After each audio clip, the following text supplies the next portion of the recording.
by the dawn's early light, what so proudly we hailed at the twilight's last gleaming,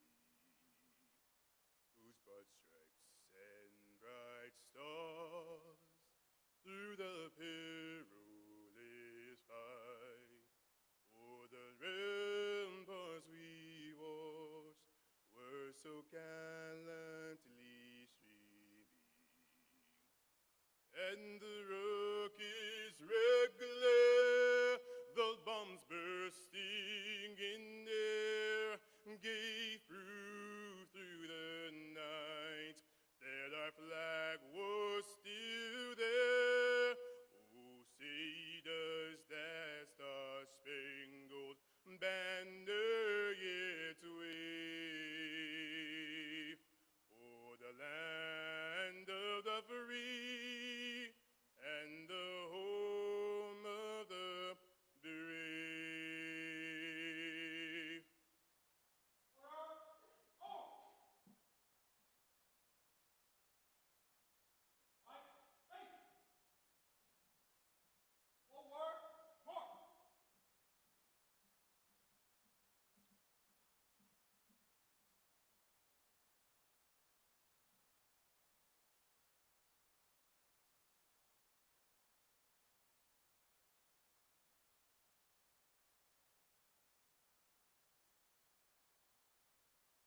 I invite you to pray in your faith tradition as I pray in mine.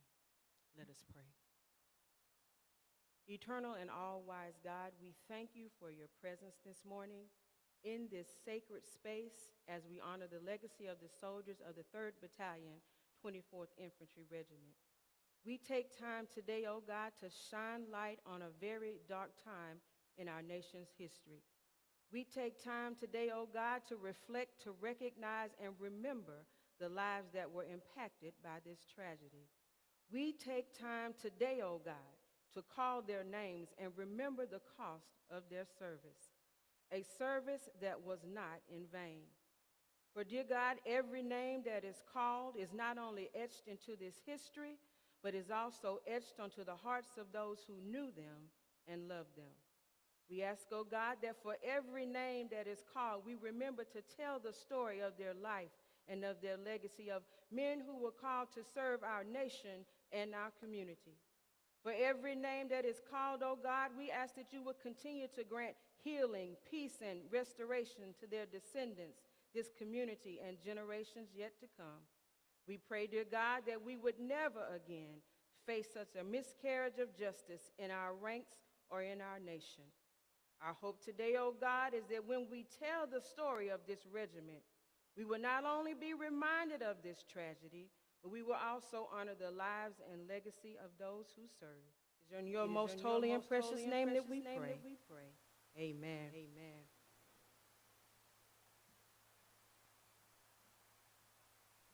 Please be seated. Please be seated.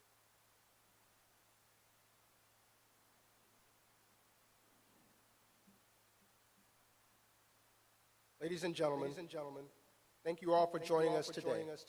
My name is Brigadier General Ronald D. Sullivan, and it is my privilege to serve as your Master of Ceremony, especially for this event recognizing the soldiers of the 3rd Battalion, 24th Infantry Regiment.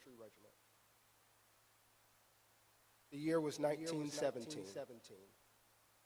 The United States had just entered the First World War, and Houston, Texas was governed by racist Jim Crow laws. The 3rd Battalion, 24th Infantry, an all-black Buffalo Soldier regiment, was assigned to guard the construction site that would become Camp Logan.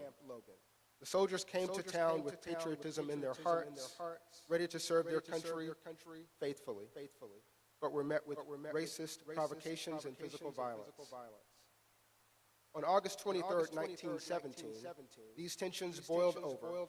The soldiers of the 3rd and the 24th clashed with civilians and police in Houston, leaving 19 dead. In the aftermath, 110 men of the 3rd and the 24th were convicted after a mass court-martial in the process that was recognized at the time as unfair. 19 men were summarily executed without appellate review. Even with the backdrop of entrenched, state-sanctioned racial segregation, there was an immediate public outcry about the miscarriage of justice. This led to a major overhaul in the military justice system, including establishing due process for service members and a board of review that would later become the Army Court of Criminal Appeals. That seemed to be the end of the story. Most people had moved on. Over the years, the Houston incident had become a historical footnote for niche academics. But the story was very much alive for the descendants of the wrongfully executed and the wrongfully convicted, as well as for a community of judge advocates, scholars, and supporters who came together to petition the Army for the right to right this wrong.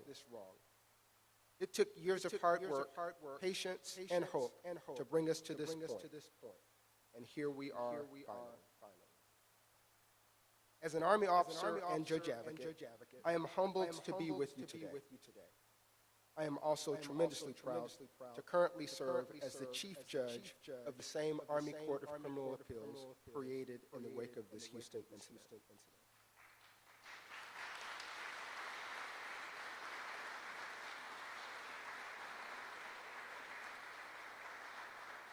Our court serves to ensure that what happened in Houston in 1917 will never be repeated. We are honored to be joined today by our distinguished guests. Here to speak with us today are our host, the Honorable Gabe Camarillo, Undersecretary for the Army, Representative Al Green, Congressman for the 9th District of Texas, and the Honorable Matthew Quinn, Undersecretary for Memorial Affairs for the Department of Veterans Affairs. We're also joined by Representative Sheila Jackson-Lee from the 18th Congressional District of Texas. Members of the Texas House, Sean Theory, District of Texas, 146, and J.C. Jetton, District 26. Houston City Council Member Abby Kamen, District C, and other representatives from federal, state, and local levels of government. From the Army, we welcome the Honorable Kerry Ritchie, General Counsel for the Army, General Retired Vincent Brooks. Other general officers, members of the Senior Service, Executive Service, Sergeants Major, and other leaders. Professor Angela Holder, the great niece of Corporal Jesse Moore. Mr. Jason Holt, the great nephew of Private First Class Thomas C. Hawkins. Mr. Charles Anderson, great nephew of Sergeant William Nesbitt, who is tuning in with us via live stream. He is represented in this room by his nephew and Sergeant Nesbitt's great-great-great cousin, Lieutenant Colonel retired Anthony Thompson. Would also like to recognize Ms. Sandra Heitman, the great-granddaughter of police officer Ira Rainey, who was killed in the Houston incident. Ms. Heitman has been a steadfast advocate for the descendants in their pursuit of justice. Please give them all a round of applause.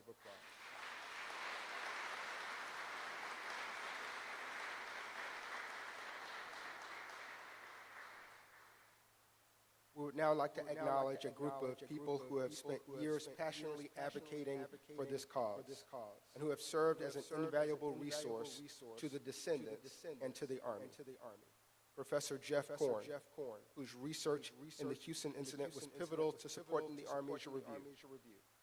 Mr. John Hyman, lead historian for the Justice Project that sought to overturn the convictions of the soldiers from the 3rd to the 24th, and Lieutenant Colonel retired Drew Brennerbeck, pro bono lead counsel for the Houston incident clemency petition, whose passion for this cause is unmatched.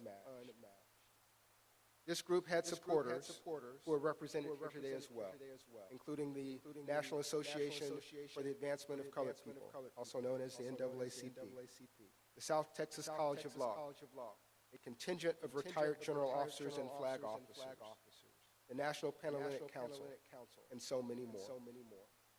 And of course, look at this venue. There's no more fitting place than the National Buffalo Soldiers Museum as a place to gather today. We thank Captain Retired Paul Matthews, the founder of this museum, and Desmond Bertrand Pitts, its CEO. Today, we remember the soldiers of the 3rd to the 25th. May we remember them, revere them, honor them today and every day for their service and dedication to our nation. They were Sergeant William C. Nesbitt, Corporal Charles W. Baltimore, Corporal Larnon J. Brown, Corporal Earl Clowers, Corporal John Getter, Corporal Robert B. Jones, Corporal James Ball Moore, Corporal James H. Mitchell, Corporal Robert Tillman, Corporal Quiller Walker, Corporal John Washington, Corporal James Wheatley, Private First Class Howard E. Bennett, Private First Class William D. Boone, Private First Class William Brackenridge, Private First Class William Burnett,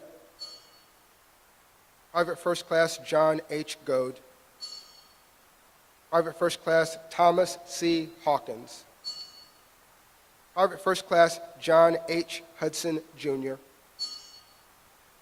Private First Class James R. Johnson, Private First Class Ben McDaniel, Private First Class Alvin Pugh, Private First Class Stuart W. Phillips, Private First Class Carlos Snodgrass, Private Ernest E. Adams, Private John Adams, Private Wash Adams, Private Grant Anderson, Private Fred Avery, Private Charlie Banks, Private Tom Bass,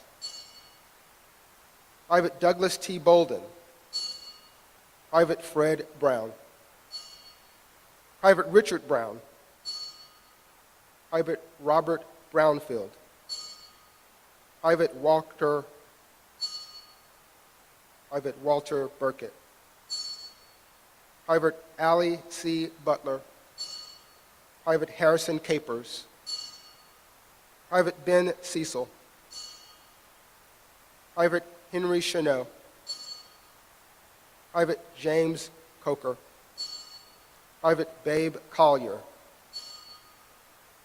Private Abner Davis, Private Ira B. Davis, Private Isaac A. Deo, Private James Divins, Private Gerald Dixon, Private William L. Dugan, Private Oliver Fletcher, Private James Gaffney, Private Callie Glenn, Private Henry Green, Private Charles J. Hatton, Private James R. Hawkins, Private Glenn L. Hendrick, Private Walter T. Johnson, Private George Hobbs, Private Norman B. Holland, Private William J. Hugh, Private Albert T. Hunter, Private John Jackson, Private Frank Johnson, Private William S. Kane, Private John Lanier, Private Richard Lewis, Private Doyle Lindsay, Private Warshaw Lindsay, Private Douglas Limpkins, Private William Manns, Private Eddie Maxwell, Private Joe McAfee, Private Thomas McDonald, Private Ed McKinney, Private Louis O'Neill, Private Dean New, Private George H. Parham, Private Leroy Pinkett, Private Edward Porter, Private Will Porter, Private Harry Richardson, Private Luther Rucker, Private Roy Tyler, Private Thomas Jackson, Private Pat McWhorter, Private Samuel O. Riddle, Private James Robinson, Private John Smith, Private Joseph Smith, Private Robert Smith, Private Jesse Sullivan, Private Joseph T. Tatums, Private Eugene B. Taylor, Private Henry Thomas, Private Walter B. Tucker, Private Hezekiah Turner, Private Sherman Vel Telsier, Private Henry T. Walls, Private Joseph Wardlow, Private Grant Wells, Private Joseph Williams, Jr., Private David Wilson, Private Ernest Wilson, Private James V. Warford, Private James K. Woodruff, Private Albert D. Wright, Private Risley W. Young, Reuben W. Baxter, bugler, William Frazier, cook, Nathan Humphreys, Jr., cook. Please take a moment of silence with us, and it will be followed by the singing of Amazing Grace by Staff Sergeant Kayla Winslow from Fort Sam's own Army Band.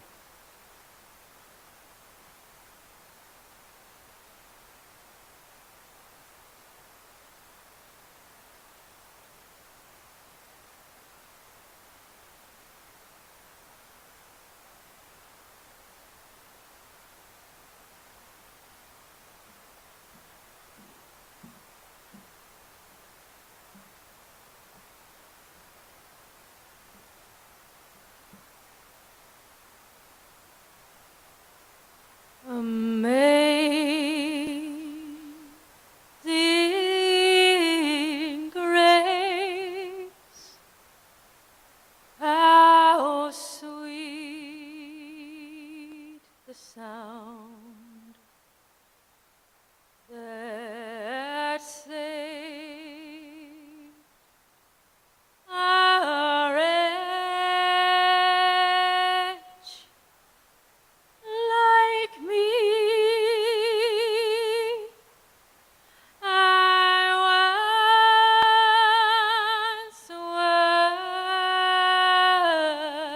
lost, but now I'm found. Was blind, but now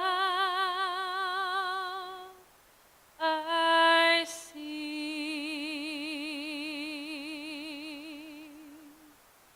I once was lost, but now I'm found. 'Twas blind, but now I see.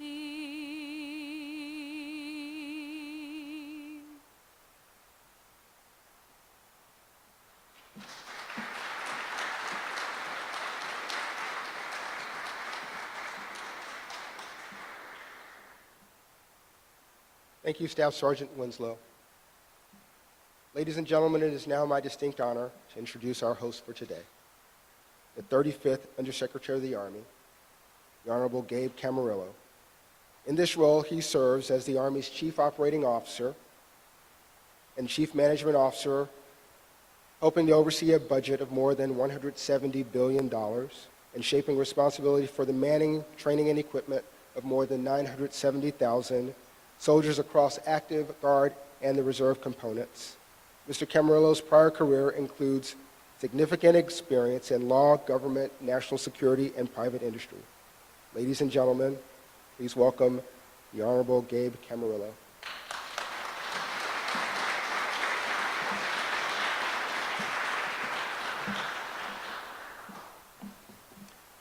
Good morning. It really is a special honor to be here with all of you today. I want to first begin by thanking the City of Houston, Undersecretary Matt Quinn, my friend, Congressman Al Green, Congresswoman Jackson Lee, the Buffalo Soldier National Museum for hosting and participating in this truly special occasion. On behalf of the United States Army, I want to first also welcome the family members and the descendants of the soldiers of the 3rd Battalion, 24th Infantry Regiment, NAACP leaders, students and faculty of the South Texas College of Law, petitioners, state representatives Jetton and Theory, Houston City Council member Kamen, and so many others who have kept alive the stories of 324 soldiers and the injustices that they have suffered. Now, as Undersecretary of the Army, I have the distinct privilege of helping to lead the greatest land force the world has ever known. And one of the things that truly makes the Army so great is that we are a learning institution. Whether it's how we organize, how we fight, or how we take care of our people, the Army has worked very hard throughout its history to acknowledge mistakes and to correct them to become a better institution. It's that ongoing process of learning and of growth that brings us here today. Now, most of you already know the story of the 3rd Battalion, 24th Infantry Regiment. Part of the Buffalo Soldiers, the 24th was formed in 1866 in the immediate aftermath of the Civil War. Soldiers of the 24th served on the battlefields in Cuba, in Mexico, and in the Philippines, and with their own hands helped to build the American West. Even as they faced discrimination from their own country, they fought very hard to protect it. The regiment's 3rd Battalion was assigned to Camp Logan at a time when racial tensions were on the rise nationwide. And on the night of August 23rd, 1917, those tensions exploded in Houston.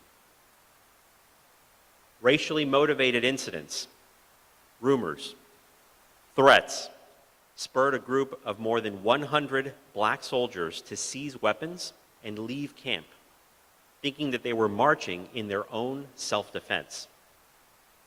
And in the hours that followed, blood was shed. Innocent lives were lost. And months later, represented by only a single officer who was not even yet an attorney, the accused soldiers of 324 stood trial. After 29 days in session, it took a court only 2 days of deliberation to deliver the first of 58 convictions. And less than 24 hours after a short internal review of the verdicts concluded, 13 soldiers were hanged. It was the largest mass execution of American soldiers ever carried out by the Army. And by September of 1918, 52 additional convictions and 6 more executions would follow. Even then, the Army recognized the grave injustices that it had perpetrated on its own soldiers. Immediately following those 13 executions, the Army implemented a regulatory change that required then the War Department and presidential review of any subsequent court-martial death sentences. The violence and the aftermath also laid the foundation for a trial, post-trial, and appellate review process that today is a core part of the Uniform Code of Military Justice. As a direct result of the events of 1917, generations of American soldiers of all races and of all backgrounds have enjoyed more equal protections under the law. But the soldiers of 324 did not benefit from those protections. And so the Army has undertaken a process to restore their honor. Now, as a Texas native myself, I was grateful to participate in that process early in my tenure in this job. In February of last year, at Fort Sam Houston National Cemetery in San Antonio, we unveiled the interpretive grave marker at the gravesite of 17 of the deceased soldiers, and at the time, we announced a review of the 110 court-martial convictions. That marker has helped to tell this vitally important story and to keep alive the promise of honor restored. Today, we're here to deliver on that promise. And today, we formally announce 3 concrete steps to restore the honor taken from the soldiers of the 3rd Battalion, 24th Infantry, all those years ago. First, the Army hereby sets aside all 110 court-martial convictions of 324 soldiers stemming from the events of August 23, 1917.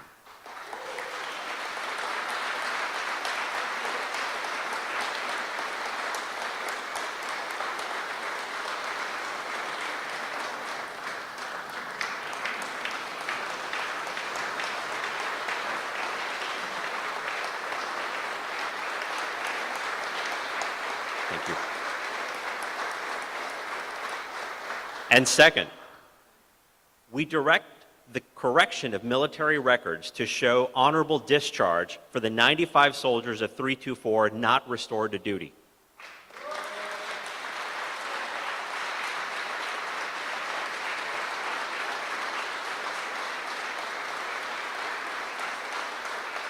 Third and finally, in partnership with the VA, we've established a mechanism to deliver survivor benefits to families long denied the financial resources owed to them.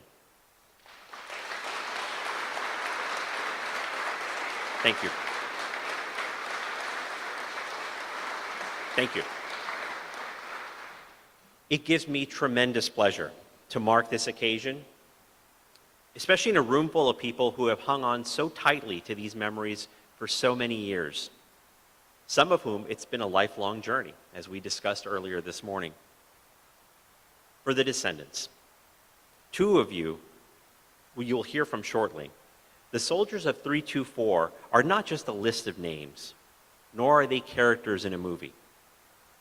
Mr. Jason Holt, he remembers his great uncle, Private First Class T.C. Hawkins, as a great man who was proud to serve, and he wore the uniform of a soldier, even though he was seen in the eyes of so many as a second-class citizen.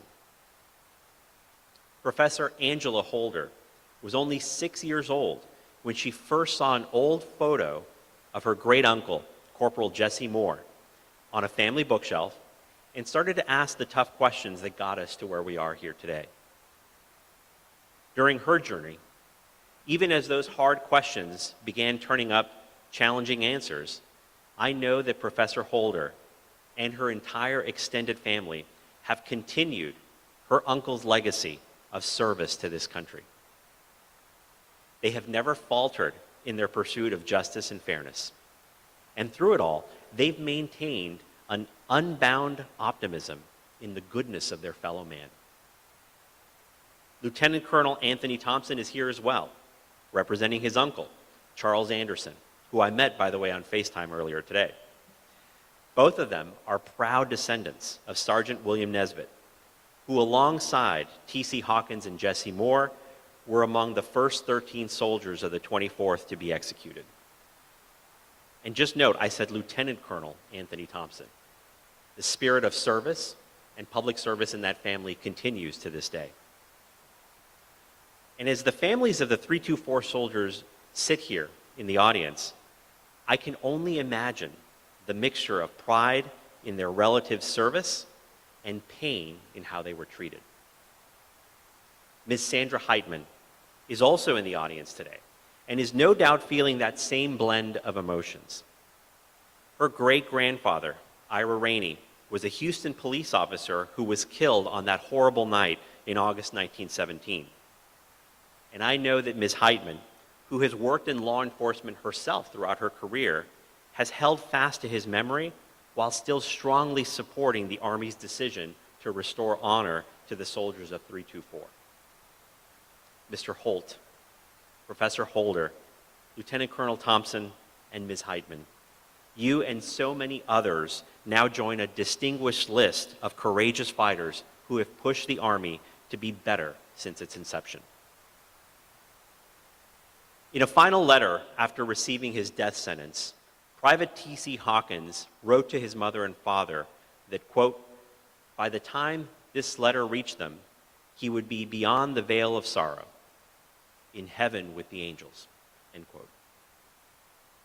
Sadly, we cannot ease the sorrow that Private Hawkins and his family felt. As much as we want to, we cannot revise this difficult chapter in our past. But we can learn its lessons. We can use them to create a more just future for all Americans, including those who have bravely chosen to wear the Army uniform. To the descendants of the 324, I hope you find some solace in knowing that the Army has chosen to formally honor your relatives and that their legacies will live on.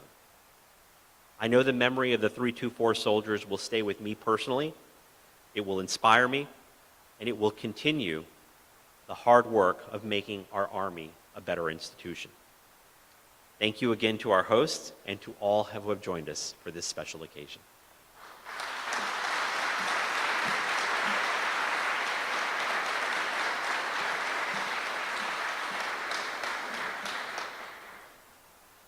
Thank you, Mr. Camarillo.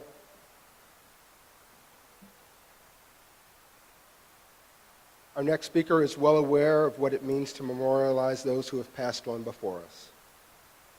The Honorable Matthew Quinn is the 7th Undersecretary for Memorial Affairs for the Department of Veterans Affairs. He leads 155 Veterans Affairs national cemeteries and 122 grant-funded state and tribal veterans cemeteries in providing a dignified burial in national shrines for veterans and eligible family members. He is a retired Major General, having served nearly 37 years in the Army and the Army National Guard. Ladies and gentlemen, the Undersecretary of Memorial Affairs, the Honorable Matthew Quinn.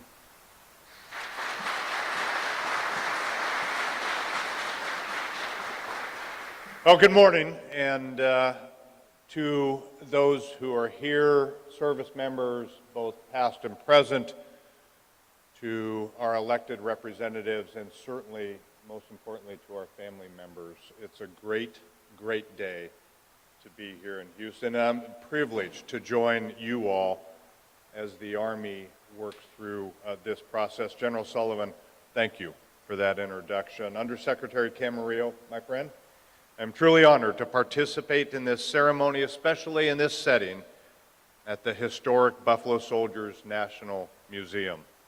And thank you, sir, for reiterating the Army values. As someone who wore the Army uniform for nearly 37 years, I lived by the Army values throughout my military career, and I continue to live by those values. I am a soldier for life. Looking through the lens of the Army values, upgrading these discharges is the best choice, really the only choice for today's Army. I am proud to be an Army veteran, even more so today. Secretary Wormuth deserves great credit for thoroughly reviewing the available evidence in this matter and for doing everything possible to right the wrong of the past for for these veterans. While we cannot go back in time to change the past, from today on, we have an obligation to correct the record. Not only should we recognize the dedicated service of these Buffalo soldiers, we must restore and preserve their legacies in perpetuity, and that is the role of the VA's National Cemetery Administration. We at NCA honor veterans with final resting places in national shrines and with lasting tributes that commemorate their service and sacrifice to our nation. Fort Sam Houston National Cemetery near San Antonio is the final resting place for 17 of the executed Buffalo soldiers we are honoring today. They have been interred there for more than a century, but their historical headstones make no mention of their Army service. As was the practice at the time, the information inscribed on their headstones was minimal due to their convictions. Now, with the Army setting aside these convictions and upgrading the discharges, NCA is ready to correctly acknowledge and memorialize their service to our nation, and if desired, to provide new headstones with the same amount of information that every veteran is entitled to.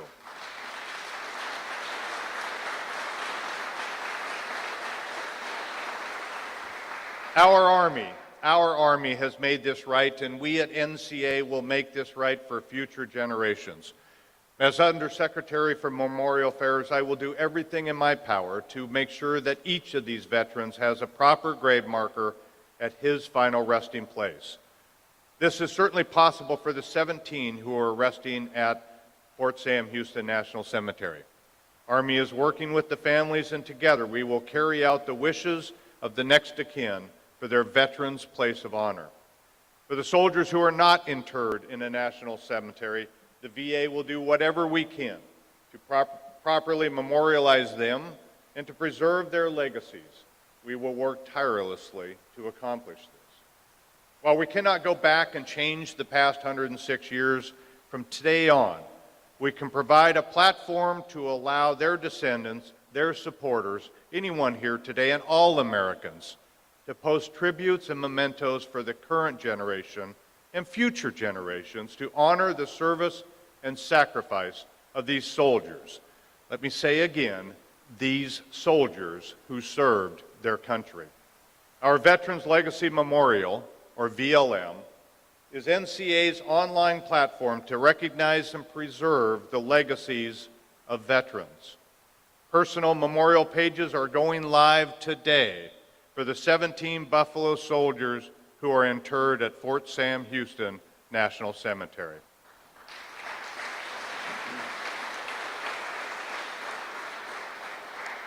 By using VLM, family members, veterans, current soldiers, and any other supporter can now post tributes and mementos to recognize the service of these veterans, to help restore and preserve their legacies.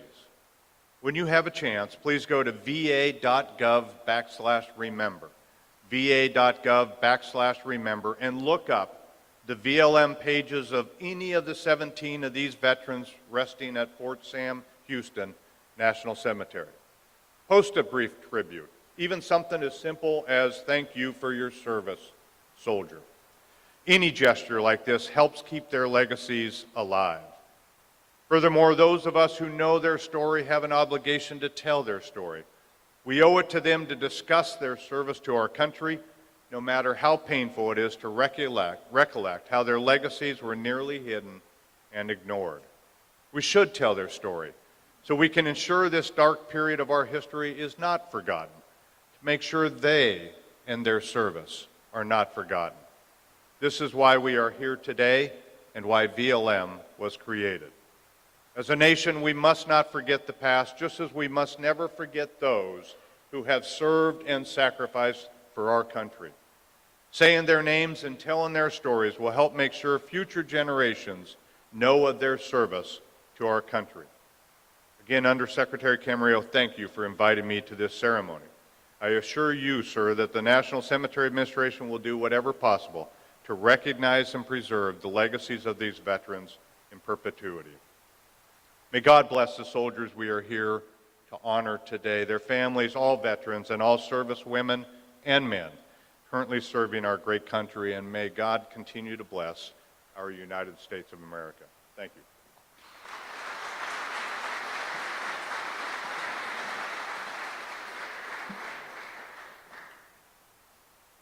Thank you, Mr. Quinn. Our next speaker is the Honorable Al Green, representative for the 9th District of Texas.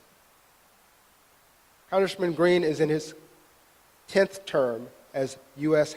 in the House of Representatives. Representing the 9th Congressional District of Texas, he is a member of the House Committee on Homeland Security and serves as the chair of the Financial Services Subcommittee on Oversight and Investigations. Throughout his 18-year career in Congress, he has been known for his unwavering advocacy for those in the streets of life, the less fortunate, the marginalized, and those whose voices too often go unheard. Ladies and gentlemen, Congressman Al Green.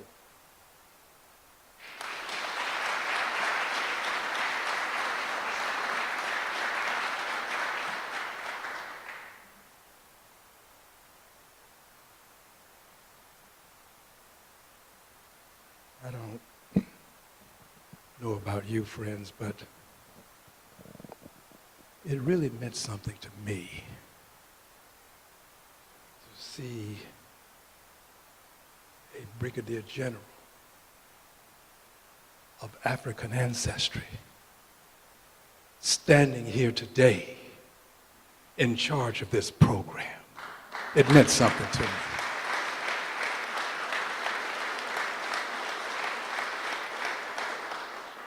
And I'm going to fight back the tears to give this message. But General, Brigadier General, you stand on a lot of shoulders, but you stood tall today. Thank you again for your service. Thank you. I cannot but tell you that when the Undersecretary Amarillo made his announcement about the honorable discharges being restored or granted, and that the descendants would get benefits. I don't know about you, but I had tears to well in my eyes, knowing that long though it may be, the arc of the moral universe still bends toward justice. Still bends toward justice. Thank you for traversing some distance to do this. You performed your function in a stellar fashion. And I want to thank the Secretary for having you as an Undersecretary. I thank the Secretary. I did write her a letter. Secretary Wormuth, and I asked that this be done. I'm not saying she responded to me because I know she responded to those descendants, but I want to thank her for having you. And I also want to thank the President of the United States of America, Joe Biden, for appointing her. She had the call. It was her call to make. President put her in the position to make that call. This is not politics. This is just being grateful to people who made a difference. So let's give them a hand again, please, those who made a difference. Now, I cannot do this without mentioning Clyde Lemon. He's an attorney here locally. He's seated here. Clyde is a person who was persistent with the Houston NAACP under the leadership of the Bishop James Dixon. I don't see the bishop, but I talked to him this morning. He told me he had a heavy schedule. But they teamed up, and they were over at the South Texas College of Law. I was there for the ceremony that took place, and they made a hue and cry. That hue and cry made its way to the national NAACP, which passed a resolution. But none of this would have been done but for the descendants. The descendants. The family members who just wouldn't give in, wouldn't give up on the fight to correct an injustice. Sometimes you just wonder, how do people struggle through the years with the pain and yet take such bold steps forward to get things like this done? You have been saluted, but I don't think you'll ever be saluted enough. So I salute you and thank you for what you did with your persistence. And finally, before my statement, I want to mention at least one family member because I presented her a certificate. Ms. Holder, thank you for being so kind as to retain the certificate of congressional recognition presented to you. And finally, the Buffalo Soldiers. Friends, this is more than brick and mortar.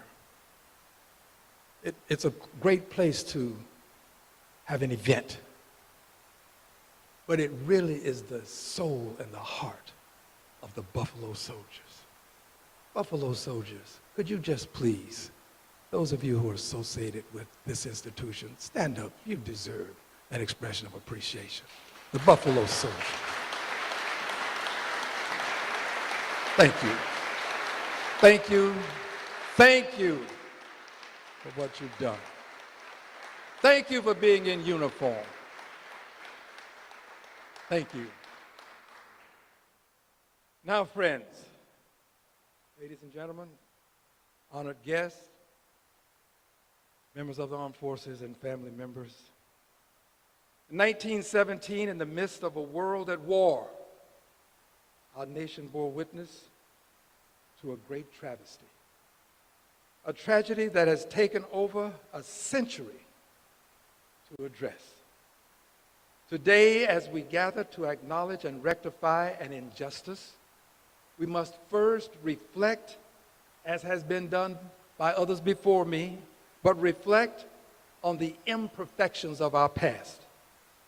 This injustice involved the convictions of 110 soldiers, the names, all of whom were recognized today by General Sullivan. After a flawed investigation and a flawed trial, this all happened after the Camp Logan riots, as they were called. Many of these men, defenders of our nation, were denied the very principles of justice that this great nation was founded upon. And they were endeavoring to protect those very principles of justice. These soldiers deserved a fair trial, a genuine investigation, and most importantly, the respect and dignity of their roles as servicemen. In their haste and prejudice, the enforcers of our justice system failed them. However, in contrast to that fact, we are here today. And the fact that we are here is a testament to the resiliency of our justice system, to the enduring spirit of truth, and to the fact that we can admit our wrongs and strive to right them. Our journey as a nation has too often been one of transgressions committed, acknowledgments made, atonement required, and enlightenment realized. We have moved from a deeply divided society governed by the inhumanity of prejudice to occasions such as today's, wherein the very institution that was once the perpetrator of an injustice seeks to redress its wrongs. Yet, while we commemorate this momentous occasion, wherein we have literally bent the arc of the moral universe toward justice, we cannot rest on our laurels.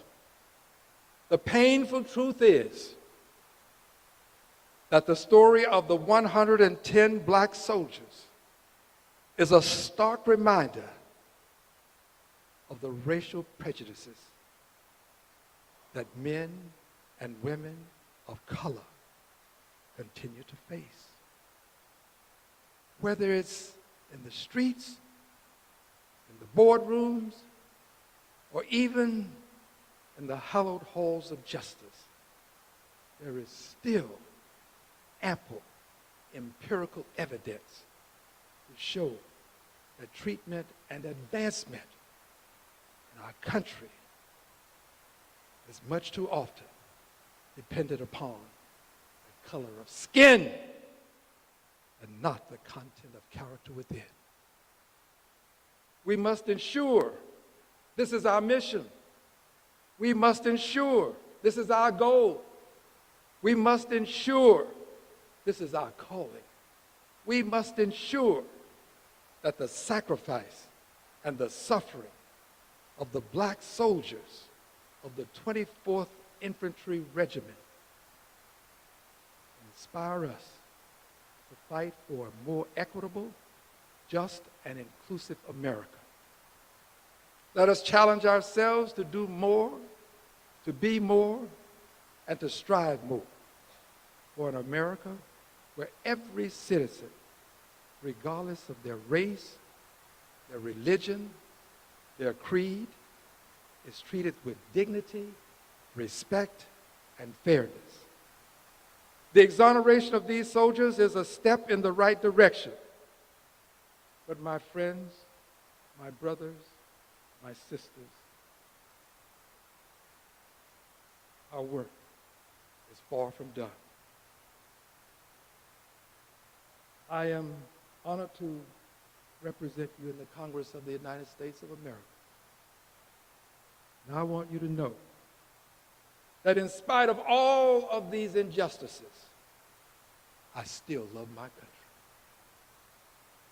I love it. I love my country because of what it says in the Pledge of Allegiance, liberty and justice for all. I love it because we believe that all persons, as extolled in the Declaration of Independence, are created equal and endowed by the Creator with certain inalienable rights, among them life, liberty, and the pursuit of happiness.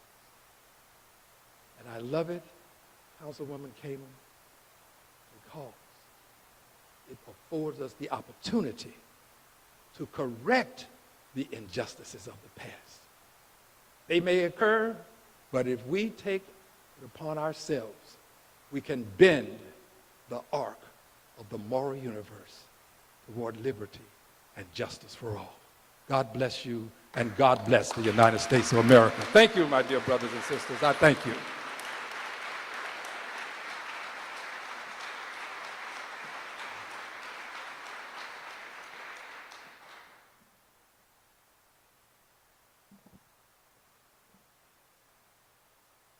Thank you, Congressman Green.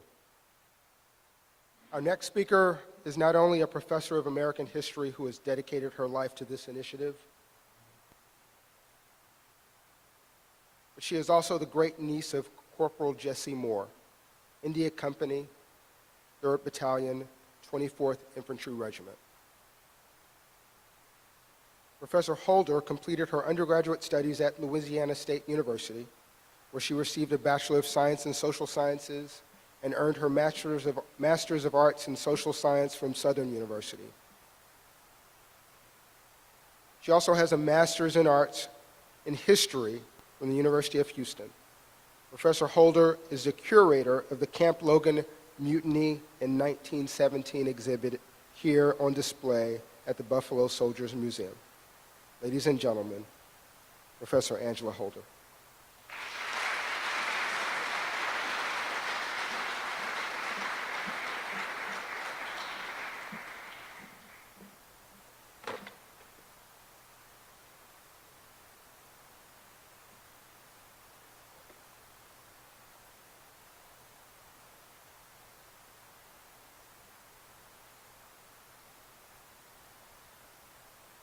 Good morning, everyone.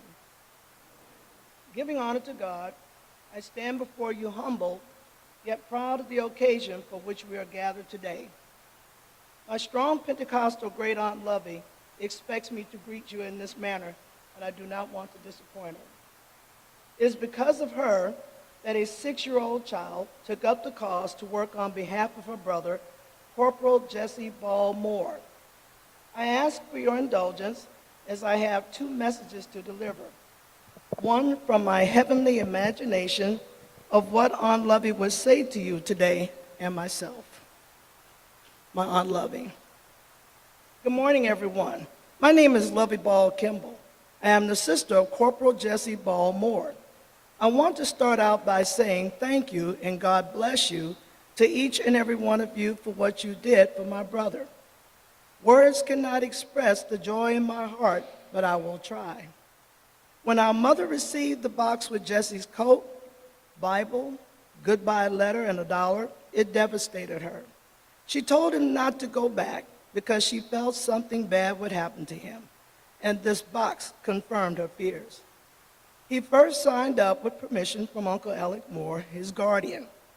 He worked for a bit after his first service ended, and times being what they were, he wanted to go back to the Army. Well, that uniform did make him look good, and he felt important serving his country. In Baton Rouge, there were programs honoring the men who served, and we participated in these services to keep his memory alive. I kept a picture of him and named my daughter Jessie. She was born before he died, and after he died, we still had a Jessie to love. My sister Beulah Ball Turner died at age 31 and left a 4-year-old daughter, Laurel, and my brother-in-law, William Henry Turner. Laurel would marry and have 3 children who I would care for in the place of my sister. It was one of these children, Angela, that would do the work I'm thanking you for today. Angela saw the picture of Jesse and asked me about him. I didn't know why this child asked questions about him, which stirred the hurt in my heart, but I was told never to lie to a child. I told her he was killed by the Army in Houston, Texas, but we didn't know where he was buried. I felt good at being able to talk about my brother and glad someone young was interested in him. A few months after I told her, I passed on to be with Mother and Jesse, but always watching over Angela. Before I turn this over to her, let me say again, thank you and God bless you for all of what you have done for Jesse. I will now sit back and listen to my great niece. Thank you, Aunt Loving. It is because of you that I took up this cause of Uncle Jesse. I too want to express my thanks and gratitude for the monumental decision-making process it took to get here today. The work on Uncle's behalf has brought me 109 new uncles, and I am proud of and love each and every one of them. First and foremost, this work has never been about me. I am grateful for God's divine intervention, opening hearts, changing minds, and placing compassionate, caring people in my life to get things done. Not only here, but for 3 other soldiers affected by August 23, 1917. Sergeant Vida Henry, Private Bryant Watson, and Private Wally Strong, as of August 23, 2017, now have tombstones after 100 years without them. James Hedge and Phil Krause of the VA worked with Captain Matthews and I on their behalf regarding their burials in Houston. To all who are responsible, thank you for helping a 6-year-old Baton Rouge child keep her promise to her aunt to find her brother and bring peace to his soul. Before I take my seat, I would like to tell you of Uncle Joseph Ball Sr., who went to Washington, D.C. in 1963 to get information on his older brother. There was no Freedom of Information Act in place at that time. I found his older brother in 1987, 2 years after he joined the Heavenly Gathering in 1985. I know they are celebrating this day, as is the Ball family. Today, family, we stand a little taller, and our tears are more joyous than sad. Help me to send a hello to United States Army veteran Charles Robert Anderson. Health matters did not allow him to be here, but he is the descendant of Sergeant William Nesbitt, for whom the first trial was named. He has not forgotten Chuck, and neither are you. Continue getting well, and see you in San Antonio. He is most ably represented today by his nephew, who pulled a big surprise. Lieutenant Colonel Thompson, please stand, sir.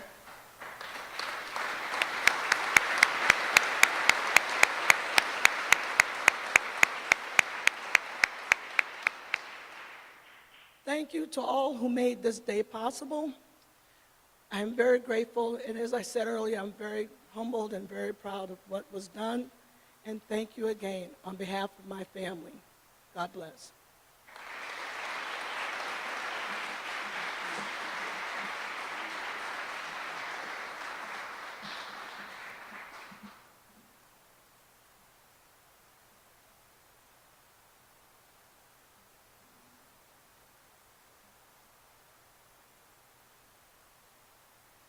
Thank you, Professor Holder.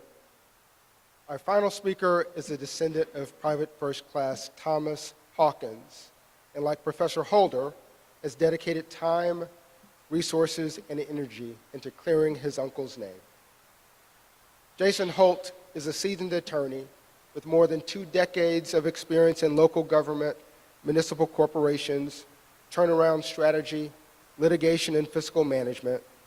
He draws his background navigating the political and economic challenges that arise throughout redevelopment processes to assist municipalities and developers in drafting and negotiating redevelopment plans and agreements, also known as plot agreements, as well as tax appeals and tax exemptions. Ladies and gentlemen, Mr. Jason Holt.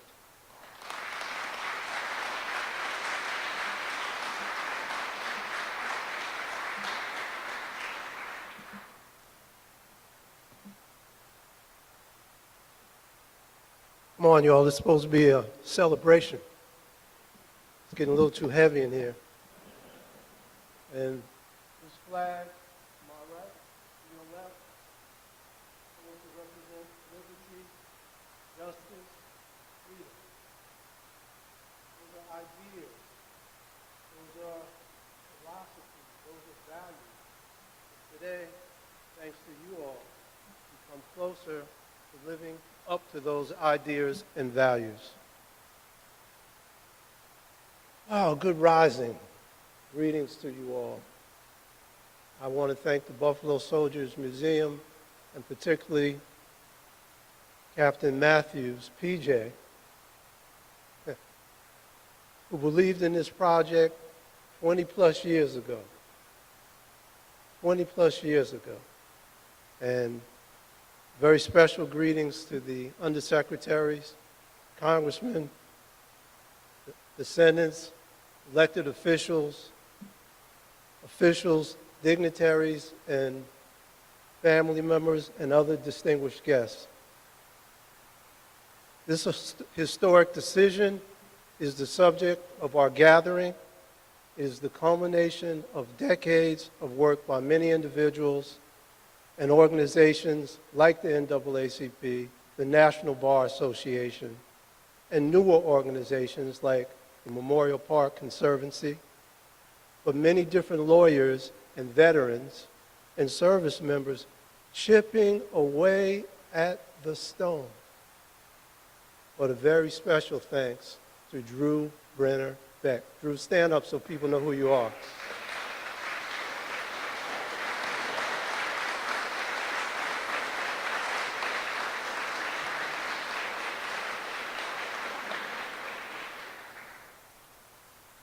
Drew partnered with John Heyman in the South Texas College of Law and the local NAACP, who helped to get us across the finish line. And Angela, you've been my partner in research and advocacy since I had hair. And it was black then. So it's been a distinct honor and privilege to blaze this trail with you. And thank you, Mr. Undersecretary, for allowing me to have a few brief remarks. I promise. I could probably talk for about 6 hours, but it'll only be an hour and a half, you know. We're standing at the crossroads of our history, the convergence of the old and the new. We are standing here because our nation has evolved, and given the nature of this gathering, I thought it best that I begin by expressing my gratitude to you all for approaching this matter with open hearts and clear minds. Today is a day that I believed would happen. I did. I honestly did. But I never thought it would happen in my lifetime. I thought I was going to have to pass it off to my son or my daughter or either one of them or any of them or somebody in the family, my other son, my other daughter. But as a descendant, I trust in the legacy of my uncle, which in his brief time on this earth is one that I am so proud of. You know, legacy is the sum total of your actions during the course of your life. And your life is a sacred journey. It is the privilege that we all have to be alive, have experiences, and walk the face of this earth as human beings. And when weighed on the scale, we all pray that the scale is balanced on the side of virtue, buttressed by the courage to have made the decisions that cut to the core of our fundamental DNA as human beings. Today, I see that courage. I see that courage in the families, in the service, our elected representatives, and in the undersecretaries in our government, reflecting the values and ideas that are subsumed within those flags. It's not easy to walk it. Hey, anybody could talk it, though. It's not easy to walk it. Whether you agree or disagree with what happened in that courtroom, on this day, there is a recognition that justice did not prevail. An immortal wound that was inflicted on due process in military jurisprudence can only be healed by the setting aside of the convictions of these soldiers. Indeed, Congressman, as you spoke of the moral compass that beats in the heart of this nation could not allow these convictions to stand any longer. I mean, the wheels of justice grind slow. It's only 100 years, but it happened. Today, the legacy of these soldiers, their patriotism and service to our nation, protecting freedoms that they themselves could not enjoy, is being respected and uplifted. I pray with all my heart that their souls witness these moments of reckoning and are set free. Let it be said to the Buffalo Soldiers by all who are gathered here in this space in the spirit of love, decency, and atonement, that your souls are welcome here. Please, say it with me. Your souls are welcome here. Your souls are welcome here. We stand on your shoulders, on your sacrifice, on your suffering, on your commitment to love of this country, on your wearing of the cloth, the very fabric, the cloth of this nation. We need to acknowledge that, and today, Undersecretary, you have done just that. So I want to personally thank you for that.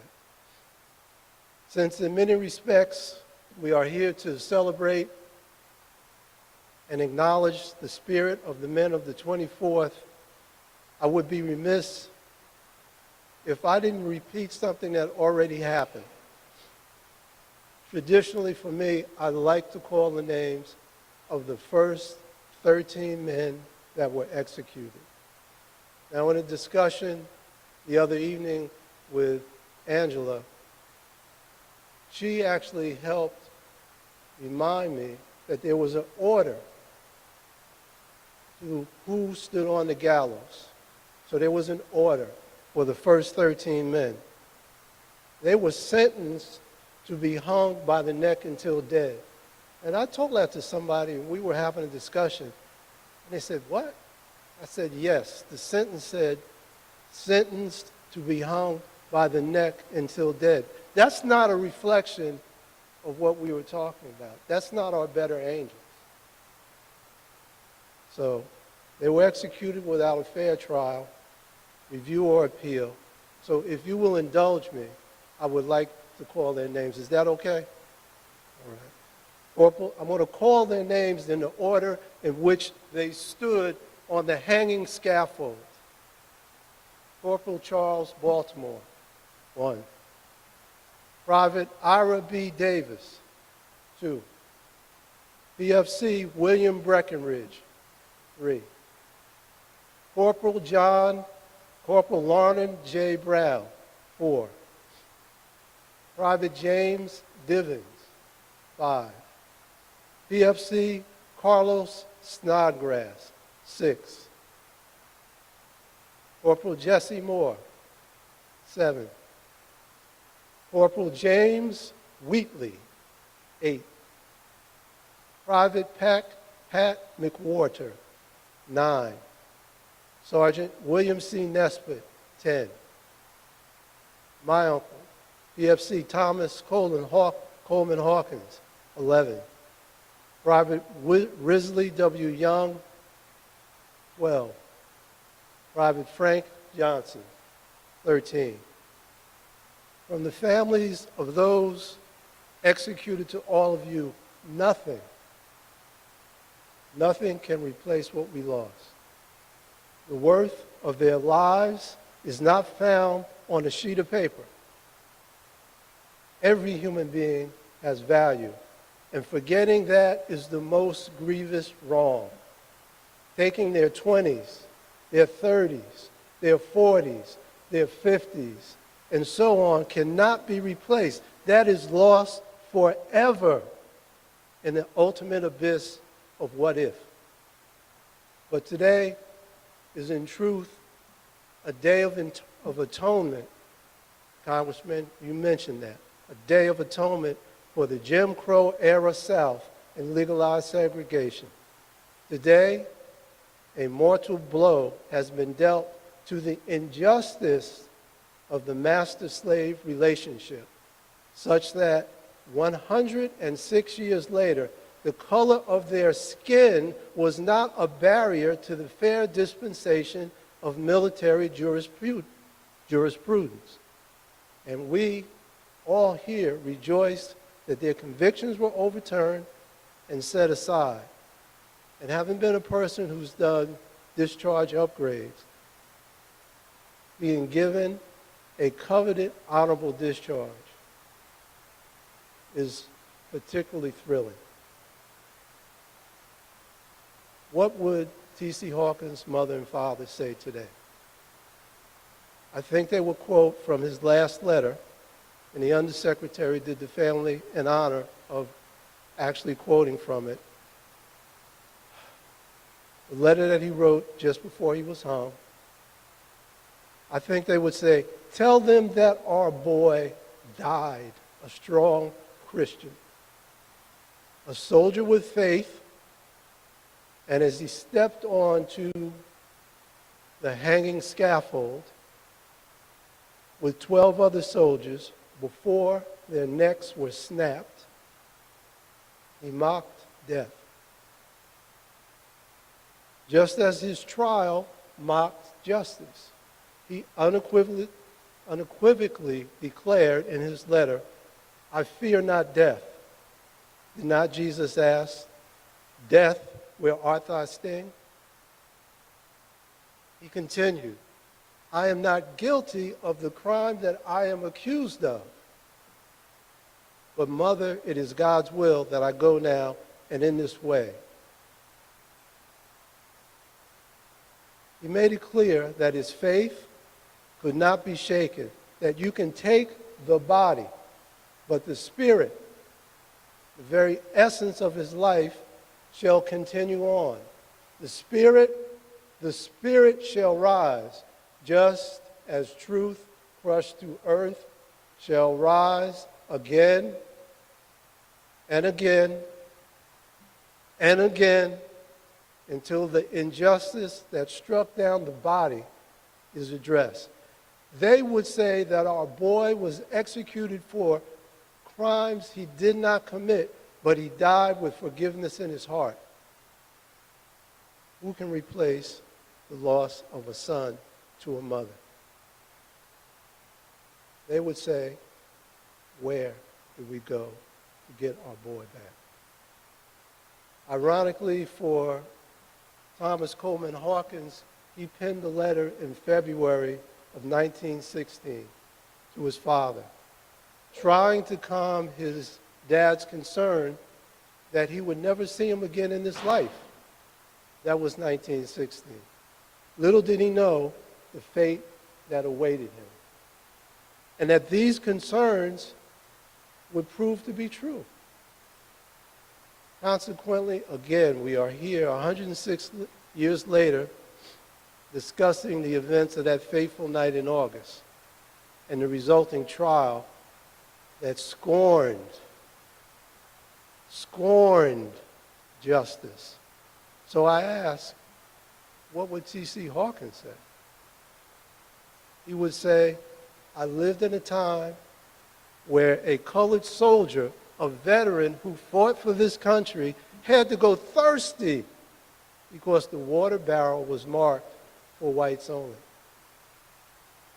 I lived in a time when indiscriminate abuse by the police was condoned, when our tools of self-defense were being stripped away. But we had pride, we had dignity, we wore the uniform and earned our respect. We stood tall because we were soldiers of the 24th Infantry, colored troopers, Buffalo Soldiers. Our legacy was robust, stout, and durable. We had families who believed in us and believed in our mettle right here in Houston. And thus comes the question that life asks each one of us. Where do you stand when your faith is tested? What price are you willing to pay to hold on to your honor and to stick to your principles? Are you willing to pay the ultimate price? He answered that question with intestinal fortitude and grit in the final moment of truth. His legacy was cemented. If you fear not death, what is it that you cannot accomplish in life? Today, he would say that my faith has been rewarded, my family and our collective legacy is heightened, my ledger has been cleared. This was only a snapshot in time of what our ancestors had to experience just 42 years after the adoption of the 13th Amendment. A snapshot that stands in stark contrast to our better angels and to whom we aspire to be. I am sure that 106 years ago, the men of the 24th never dreamed about being in a room like this with such enthusiastic supporters of a clemency petition, nor would they have thought that even posthumously their convictions would be set aside. In fact, for the colored soldiers to be in an integrated room, eating, drinking, and socializing would have been unthinkable. But time has a way of instituting changes. We may not always realize the far-reaching impact that our individual struggles will have on our fellow humankind, but be assured that this snapshot in time has done more to acknowledge and preserve our history than we can fathom at this moment. It seems like it's just the right time. I'm privileged to enjoy a lot of the privileges that this country has to offer. I'm a practicing lawyer with a great firm, CSG Law. And as I stand here and look out, it's not due to my own sacrifice. It's due to the sacrifice of those who came before me, of those who were willing to pay the ultimate price. Faces, names, people too numerous to mention, organizations, men with courage who said, hey, it's not right. 106 years is too long. So it's been my privilege and honor to have represented my family throughout these many years, those that are here and those that have passed on, and to speak on behalf of those whose voices were silenced. The poetic justice of this moment in this building, PJ, this ain't your garage, man. And it's not that little house over there anymore. The poetic justice of this moment is not lost on any of us who have been walking this trail for so long. Today, the men of the 24th are not forgotten. They are remembered. Today, one more giant step towards righteousness has been realized. And there is no question that their souls are welcome here. So say it with me one more time. Your souls are welcome here. Thank you for listening.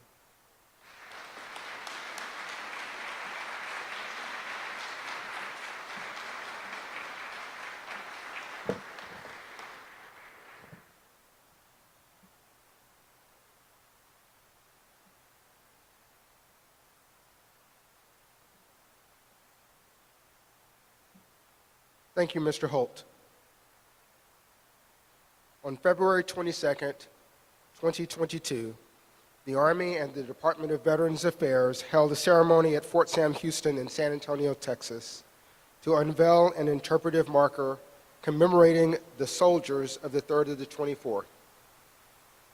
I am thrilled that we will reveal an addition that will be made to that marker. If I can direct your attention to the screen, you will see the updated digital rendering of the changes that will be made to that plaque. In 3, 2, 1. The update reads, the Army reviewed the cases in 2023 and determined the widespread racism and the tensions that triggered the 1917 Houston riot pervaded the trial process for these soldiers, making their trials unfair. The Secretary of the Army set aside all convictions and directed the soldiers' records reflect honorable discharges.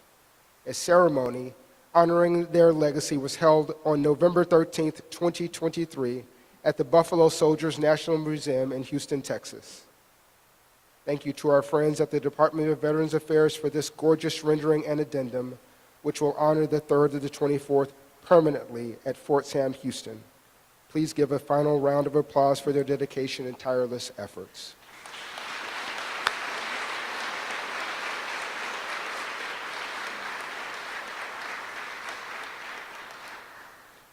Ladies and gentlemen, please stand for the singing of Lift Every Voice and Sing by First Sergeant Lewis and Staff Sergeant Winslow. The words may be found in your program. And then remain standing for the benediction by Chaplain Monica Lawson.